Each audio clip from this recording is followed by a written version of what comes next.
As I've said time and again that it is not easy for those who have interest in global supply chains to tame them, because their main purpose is exploitation of labor, to have where labor is cheap, maximize profit, and move on to other places. They are moving exploiters. But we in Kenya, we have managed them because of having a strong affiliate of the Central Organization of Trade Unions, one of our national unions in apparels,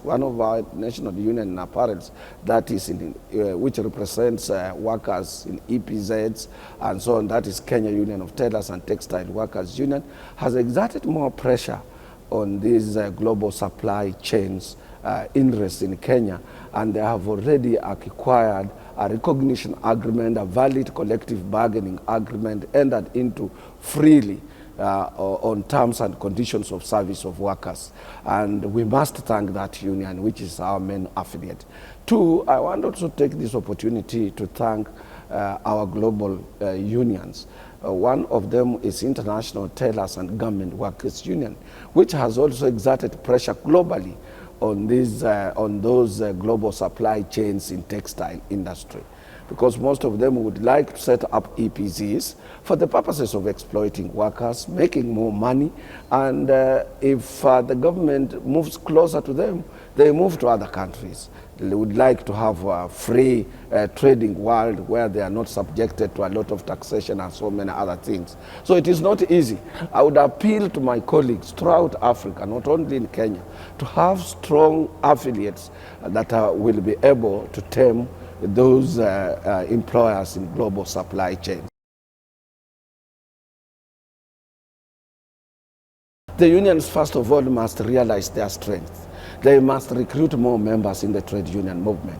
They must speak in one voice. And two, also, they must seek the support of the government and employers' federations, so that when they move there, they have the support of the parent ministries of labor. And if the government is behind this exploitation, it becomes very difficult for the unions. But always strong unions would go on strike and would threaten the employers in the global supply chains, and because they have orders, they will yield to unions. So unions, first of all, must be very strong. Unions, first of all, must have a strong center, and the affiliate directly dealing with those in global supply chains must be a strong union. And that is the only way. And we need to have a support from ILO, the International Labour Organization, for purposes of capacity building within the unions that are involved in the negotiations between them and global supply chains.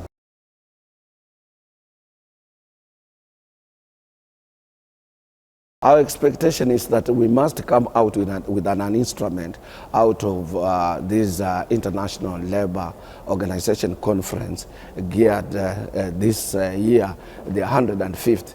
Because these instruments, be it a recommendation or a convention, it helps us to protect the lowly placed workers in the global supply chains. And we must also continue to elicit the support of our global unions, so that we in the national centers, we have that support from them, and that support is very important. So I know for sure that our expectations are very high for the purposes of taming out of this meeting of International Labour Conference in June. This is the only way we can be able to tame those employers in global supply chains.